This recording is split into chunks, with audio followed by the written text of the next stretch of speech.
요한일서 지난 시간에 총론했고 오늘 요한일서 1장 같이 공부하도록 하겠습니다. 요한복음의 같은 저자인 사도 요한이 썼어요. 그래서 요한복음은 사복음서 가운데서도 공관복음이라고 말해서 공관, 볼관자예요. 그래서 같이 보았다. 마태, 마가, 누가복음은 같은 눈으로 본 것이고 요한복음은 제4복음서다. 전혀 다른 눈이다. 그러면 전혀 다른 말씀만 했냐? 예수님에 대해서 어떻게 했냐? 예수님에 대해서 썼죠. 근데 마태복음은 예수님은 구약에서 그토록 약속하고 예언했고 그분이 어떤 분이라는 걸 자세히 구약 성경은 다 예수님에 대해서 쓴 거니까 그런 분이 오신다라고 약속했는데 바로 그 구약에서 약속한 분이 오신 분이 바로 예수님이다. 그래서 예수님은 바로 그리스도시다. 구약에서 약속하신 그리스도다 하는 것을 내용으로 쓴 것이 마태복음이에요. 그래서 마태복음 1장 1절에 아브라함과 다윗의 자손 예수 그리스도의 세계다. 마태복음은 예수 그리스도의 세계예요. 예수님이 그리스도시다 이거예요. 그래서 마태복음의 특징은 주님이 무슨 말씀을 하시거나 어떤 행동을 하셨을 때 이 말씀을 하신 것은 구약의 이 약속을 응하려 하십니다. 이 행동을 하심도 구약에 약속하신 그 내용대로 행하시는 것이다. 그래서 마태복음은 구약 성경을 가장 많이 인용하는 신약 성경입니다. 왜? 구약에서 약속했던 그리스도가 바로 이분이다. 그래서 서론도 1장부터 4장까지예요. 그렇게 길어요. 거기에 비해서 마가복음은 일하시는 그리스도예요. 여러분, 일하시는 건 이론이 별로 필요 없는 거예요. 그래서 마가복음은 서론이 있는지 없는지도 잘 구분이 안 돼요. 약 1절부터 16절 정도까지를 서론이라고 생각합니다. 그리고 1장 곧바로 예수님이 일하시는 그리스도를 기록하는데 1장에서만 기록하는 게 예수님이 안식일에 주일날이 이렇게 안식일날 회당에서 설교 복음을 전하시고 그 예배를 드리는 가운데서 귀신 들려 고통당하는 사람에게서 병을 고쳐주셨습니다. 그리고 예배가 마치자 베드로의 집에 가서 장모가 이제 밥을 해 주길 기다리고 베드로가 우리 집에 가서 식사하시죠. 이렇게 갔더니 장모가 열병이 걸려갖고 꼼짝을 못하고 있는 걸 주님이 고쳐주셨습니다. 그랬더니 장모가 이제 나와서 벌떡 일어나서 식사를 준비하게 됩니다. 식사를 하시고 나니까 병 고침 바른 사람이 소문이 나갔고 그 베드로의 집 앞에 병든 자가 가득 모여왔어요. 주님이 일일이 다 고쳐주셨습니다. 그리고 주님이 혼자서 산에 올라가서 거기서 기도하시고 거기서 주무셨어요. 그리고 아침에 내려오시는데 문둥병 환자가 주님 앞에 다가왔습니다. 주여, 당신이 원하시면 나는 깨끗한 발을 씻습니다. 예수께서 내가 원하노니 깨끗함 받으라. 그래서 그 문둥병 환자 고쳐주셨어요. 그리고 이제 베드로 집으로 이렇게 오시는데 제자들이 마중 나와갖고 주님, 어제보다 더 많은 환자가 몰려왔습니다. 고쳐주세요. 주님 되게 유명해졌어요, 아주. 그랬더니 주님이 사람이 모인 곳에 가지 않으셨어요. 주님은 병 고치러 오신 분이 아니라 복음을 전하러 오신 거예요. 그래서 주님 말씀하셨어요. 나는 복음을 전하러 왔노라. 그러시고 다른 동네에 가셔서 복음을 전하시며 귀신을 쫓아내고 병든 자를 모두 고치셨느니라. 여러분, 여기까지가 1장이야. 1장 길지? 2장은 가버나움, 주님이 집 한 채를 사셨는지 전세를 얻으셨는지 모르지만 하여튼 가버나움에 집이 하나 생겼어요. 거기서 사람들이 어찌나 예수님이 계신 것만 알면 그 집 앞에 몰려 들어와 갖고 마당에 꽉 차 갖고 가까이 갈 수 없는 중풍 환자가 들것에 들려있는데 친구들이 그를 데리고 지붕을 저쪽 뒤쪽으로 해서 지붕으로 올라가서 지붕을 열고 예수님 앞으로 그걸 중풍 환자를 내렸더니 주님이 침상 들고 걸어가거라 하셔서 고쳐주신 거예요. 그게 2장 얘기예요. 11장까지 계속 병 고치고 귀신 추방하고 말씀 전하시고 말씀 전하시고 병 고치고 말씀 전하시고 병 고치고 이게 11장까지 계속되는 거예요. 12장부터 15장까지는 병 고치는 일이 없어요. 왜? 십자가에 죽으시는 주간이에요. 고난 주간입니다. 그리고 마지막 승천하시는 자리에서 제자들에게 너희는 일해라. 누가복음은 예수님은 사람이시다. 나와 똑같은 사람이시다. 그래서 그분은 우리를 채울하시고 담당하신다. 그래서 정서적으로 풍성한 게 누가복음이에요. 왜? 누가는 아주 그때 당시 최고의 공부를 한 의사거든. 교수거든. 그러니까 누가복음은 아주 글이 수려하다 이 말이에요. 그리고 거긴 팩트가 중요해요. 누가복음은 여인들을 인정해 줍니다. 그래서 누가복음 8장에 보면 예수님이 3년 동안 공생애 하실 때에 그 모든 비용을 부자 여인들이 다 헌금을 통해서 그렇게 섬겼다고 기록하고 있습니다. 꼭 부자만이 아니더라도 하여튼 여인들이 그렇게 했어요. 근데 뭐 돈 없으면 못하니까 다 괜찮은 사람들이 했어요. 요한복음은 전혀 다른 시선이다. 예수님은 하나님이시다. 그러니까 시작부터 달라. 그런데 예수님은 하나님이시다라고 기록한 요한이 사실은 학벌이 약하고 학문이 약한 분이에요. 그런데 가장 영적인 것은 전부 요한이 기록했습니다.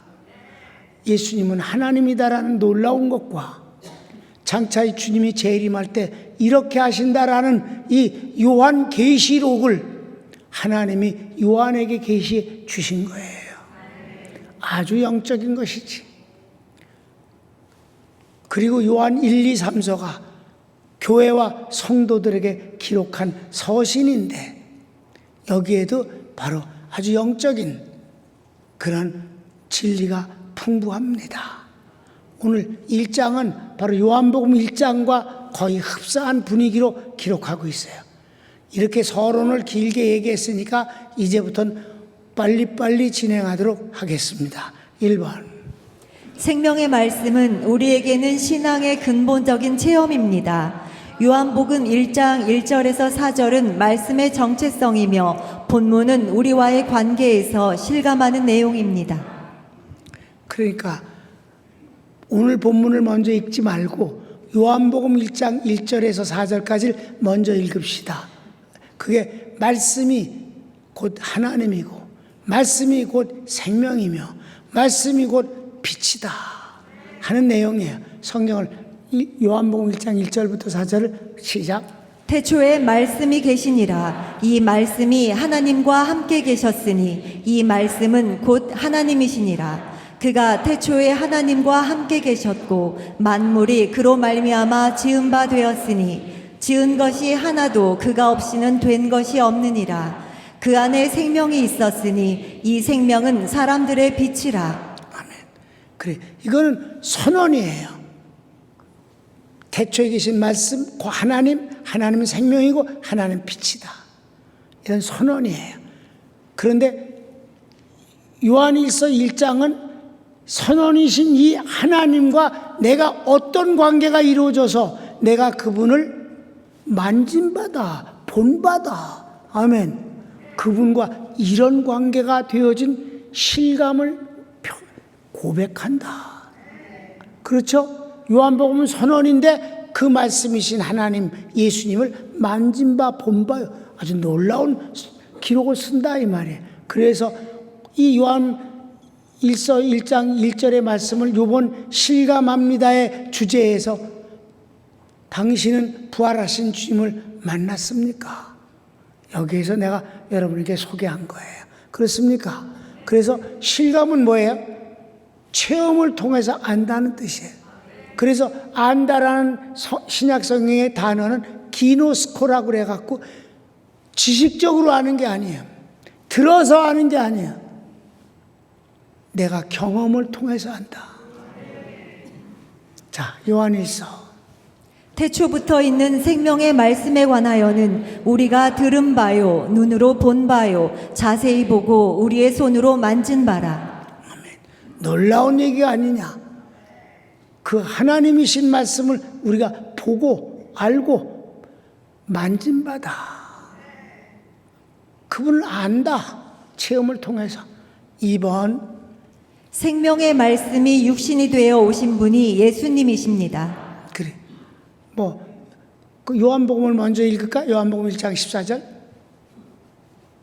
말씀이 육신이 되어 우리 가운데 거하심에 우리가 그의 영광을 보니 아버지의 독생자의 영광이요 은혜와 진리가 충만하더라.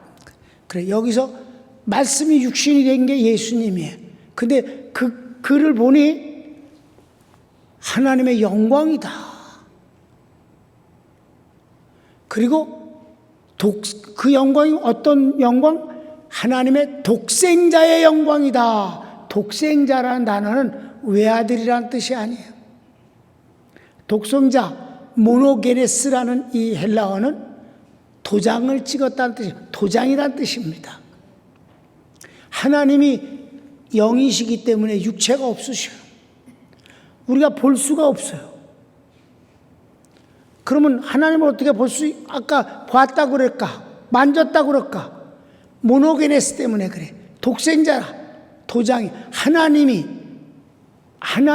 도장을 찍었는데 그 도장을 보니까 예수님이더란 말이에요. 아멘?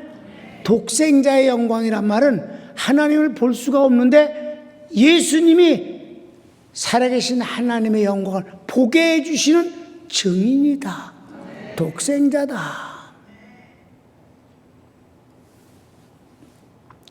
놀라웠고 신비스러운 말씀 아니겠소?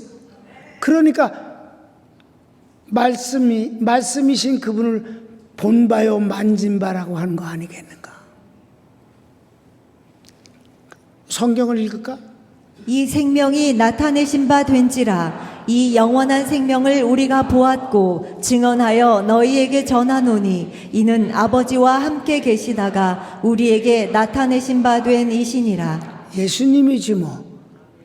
그러니까 요한복음을 모르면 요한일서를 이해하기가 어려워요.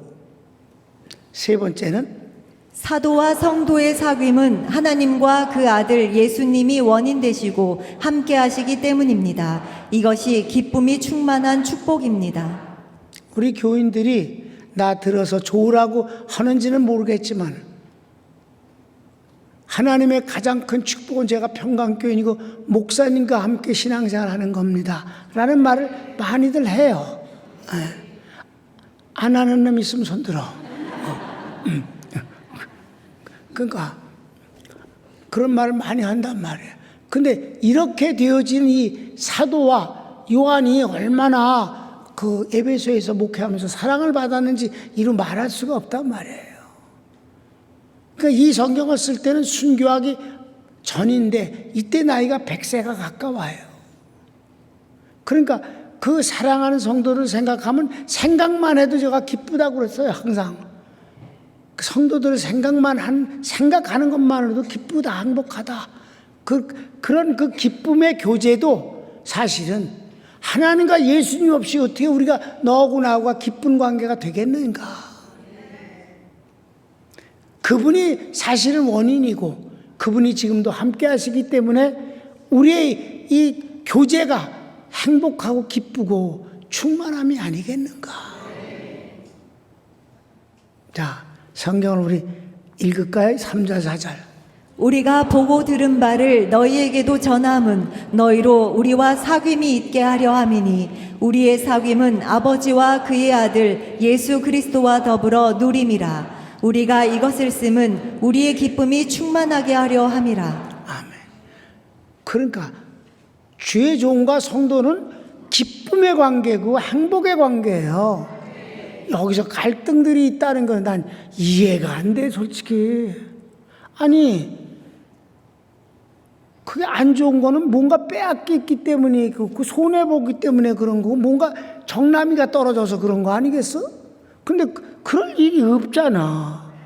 주의 종이 축복하는 사람이고. 아니, 복음 전해야겠다. 아, 뭐 달라요?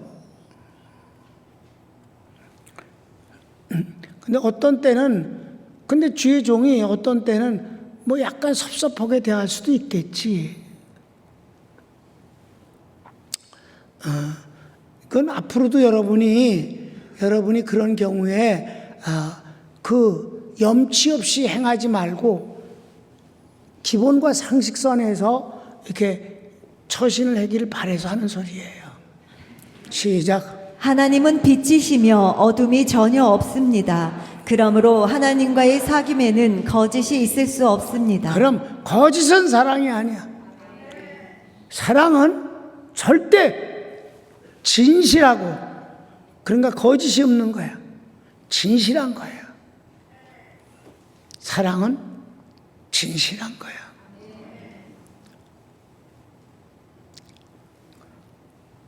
오 절 6절 같이 읽을까? 우리가 그에게서 듣고 너희에게 전하는 소식은 이것이니 곧 하나님은 빛이시라. 그에게는 어둠이 조금도 없으시다는 것이니라. 만일 우리가 하나님과 사귐이 있다 하고 어둠에 행하면 거짓말을 하고 진리를 행하지 아니함이거니와. 그래. 절대 하나님과 우리 사이의 교제엔 거짓이 있어서는 안 된다.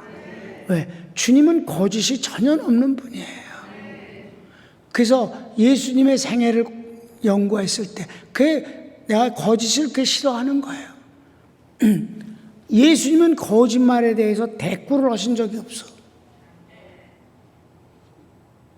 그러니까 거짓말을 아무리 근사하게 꾸며도 예수님에게는 안 통하는 거예요. 잘 들으세요. 주님은 거짓말에 대해 대꾸하신 적이 없으셔. 회개도 진실해야 되고, 감사도 진실해야 되고, 구하는 것도 진실해야 되고, 고백도 진실해야 된다. 거짓은 하나님에겐 안 통한다. 이것만 오늘 다시 한번 확인하고 가도 여러분 정말 큰 은혜 받은 것이며, 공허하지 아니하고 실패하지 않은 인생이 될 거예요. 하나님은 그것이 무엇이든지 간에 진실한 것에 대해서는 귀를 기울이시는 거예요. 자, 읽었지? 5번. 사도와 성도의 사귐에도 빛과 같이 거짓이 없을 때 예수님의 보혈의 깨끗게 하심을 얻게 됩니다. 하나님과의 관계뿐만이 아니다. 성도와의 관계도 그렇다. 그가 빛 가운데 계신 것 같이 우리도 빛 가운데 행하면 우리가 서로 사귐이 있고 그 아들 예수의 피가 우리를 모든 죄에서 깨끗하게 하실 것이요. 그래요. 6번. 그러나 죄가 없다고 거짓말을 하면 그 속에 진리가 없고 죄를 자백하면 주님은 죄를 용서하시고 깨끗게 하십니다. 주님 앞에 최대의 거짓말이 뭐냐면 죄 없다는 놈이야. 여러분, 우린 사는 게 죄야. 하나님 앞에 항상 송구스럽고 항상 죄만스럽고 그저 미안하지 뭐. 하나님 앞에 항상 미안해. 그분 앞에 떳떳한 인간이 어딨어. 머리 반짝 들고 떠들르면 어디 있겠어. 그가 죄 없다고 하는 것은 거짓말이다. 그런데 우리가 부족한 걸 주님 앞에 고백하면 알았다. 성경 8절 9절.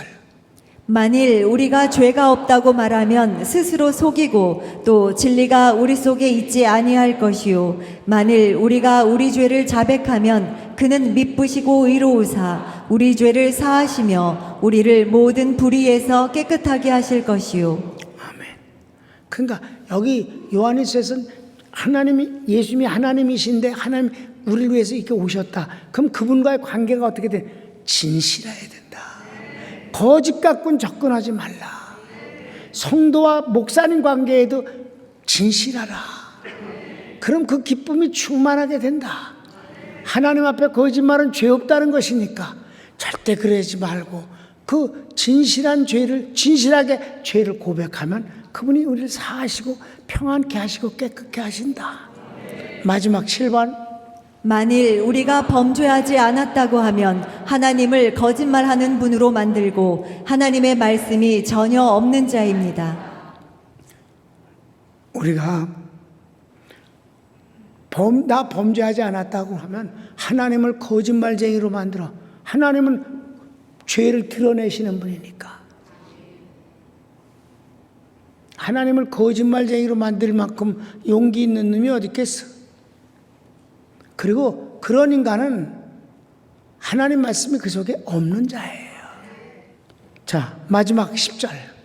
만일 우리가 범죄하지 아니하였다 하면 하나님을 거짓말하는 이로 만드는 것이니 또한 그의 말씀이 우리 속에 있지 아니하니라. 아멘. 하나님의 말씀이 없기 때문에 그런다.